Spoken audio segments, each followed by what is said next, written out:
Complete Guide to the Muscles of the Head and Neck Human Anatomy. Welcome everyone. In today's video, we are going to explore one of the most fascinating regions of the human body, the muscles of the head and neck. These muscles are responsible for many of the movements we perform every day, from smiling and chewing to speaking, swallowing, turning our heads, and maintaining proper posture. Although they may seem small compared to the muscles of the arms and legs, they play an essential role in our survival, communication, and daily life. Let's begin by understanding what muscles are. Muscles are specialized tissues made of fibers that contract and relax to produce movement. They work together with bones, joints, tendons, ligaments, and nerves to allow the body to function smoothly. The muscles of the head and neck are primarily skeletal muscles, meaning they are under voluntary control. We consciously use them to make facial expressions, chew food, move our eyes, and rotate or bend our neck. The muscles of the head can be divided into several groups. These include the muscles of facial expression, the muscles of mastication, the muscles that move the eyes, and the muscles that control the tongue. Each group has a unique function and works in harmony with the others. Let's first discuss the muscles of facial expression. These muscles are unique because most of them attach directly to the skin rather than to another bone. This special arrangement allows them to create different facial expressions that communicate emotions such as happiness, sadness, anger, surprise, and fear. One of the most recognizable facial muscles is the frontalis muscle. It covers the forehead and raises the eyebrows while creating horizontal wrinkles across the forehead. Whenever you look surprised or curious, the frontalis muscle is actively contracting. Surrounding the eyes is the Orbicularis Oculi muscle. This circular muscle allows you to blink, wink, and close your eyelids tightly. Blinking is essential because it keeps the surface of the eye moist and protects it from dust and foreign particles. Around the mouth is another circular muscle called the Orbicularis Oris.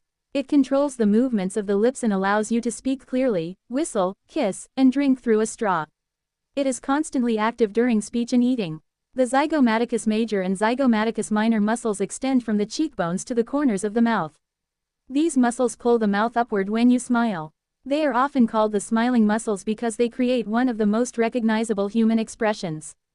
The Buccinator muscle forms the muscular wall of the cheek. It helps keep food between the teeth while chewing and is also important for blowing air into musical instruments or inflating balloons. The Frontalis muscle is located on the chin. It raises the lower lip and wrinkles the skin of the chin during certain facial expressions. Now let's move on to the muscles of mastication. Mastication simply means chewing. These muscles are among the strongest muscles in the human body because they generate the force needed to crush and grind food before swallowing. The Masseter muscle is the most powerful chewing muscle. It extends from the cheekbone to the lower jaw and elevates the mandible to close the mouth. You can easily feel this muscle become firm when you clench your teeth. The Temporalis muscle is a large fan-shaped muscle located on the sides of the skull. It assists in closing the jaw and also helps pull the lower jaw backward after chewing. The medial pterygoid muscle works together with the masseter to elevate the jaw, while the lateral pterygoid muscle helps open the mouth and move the jaw from side to side. These side-to-side movements are essential for grinding food efficiently. Next, let's explore the muscles that move the eyes. Each eye is controlled by 6 extraocular muscles. These muscles coordinate with one another to produce smooth, precise eye movements in every direction. The superior rectus moves the eye upward. The inferior rectus moves it downward.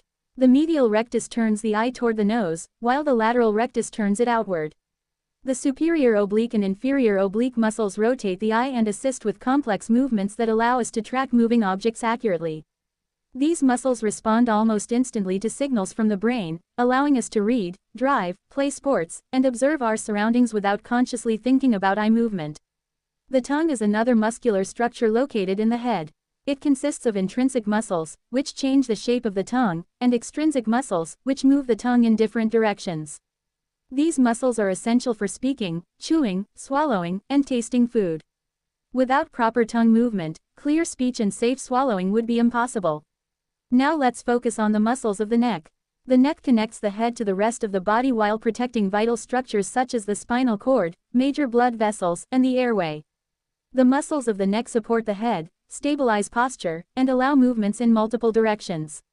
One of the largest and most visible neck muscles is the sternocleidomastoid. This long muscle extends from the breastbone and collarbone to the mastoid process behind the ear. When one sternocleidomastoid contracts, it turns the head toward the opposite side. When both contract together, they bend the neck forward. This muscle is active whenever you look left, right, up, or down. Another important muscle is the platysma. This thin sheet-like muscle lies just beneath the skin of the neck.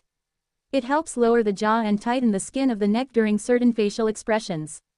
The trapezius muscle is a large muscle extending across the back of the neck and upper shoulders. Although it also belongs to the back, its upper fibers are important for neck movement. The trapezius helps shrug the shoulders, extend the neck, and stabilize the head during movement.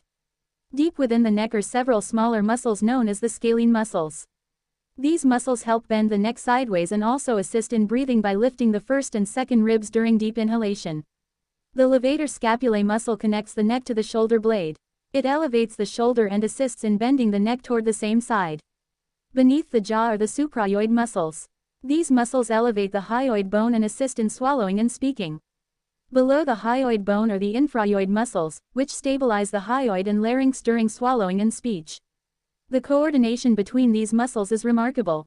For example, when you eat, the facial muscles position the lips, the jaw muscles chew the food, the tongue moves it around the mouth, and the neck muscles assist in swallowing safely into the esophagus instead of the airway. Similarly, when you speak, dozens of muscles work together simultaneously.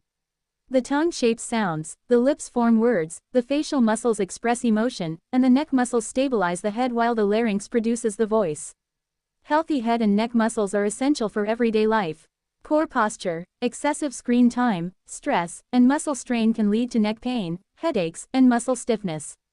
Regular stretching, maintaining good posture, staying physically active, and strengthening the neck and upper back muscles can help prevent many common problems. Medical professionals carefully study these muscles because injuries, nerve damage, or diseases affecting them can interfere with speech, swallowing, facial expression, vision, and breathing. Understanding their anatomy is especially important for doctors, dentists, surgeons, physiotherapists, and medical students. In summary, the muscles of the head and neck form a highly coordinated system that enables communication, eating, breathing, seeing, and movement. From the powerful masseter that crushes food to the delicate muscles controlling eye movement and the strong sternocleidomastoid that rotates the head, every muscle has a specialized role. Together, they allow us to interact with the world in ways we often take for granted. Thank you for watching this complete guide to the muscles of the head and neck. If you found this video informative and helpful, don't forget to like the video, subscribe to the channel, and turn on notifications so you never miss our upcoming anatomy and medical education videos. See you in the next lesson.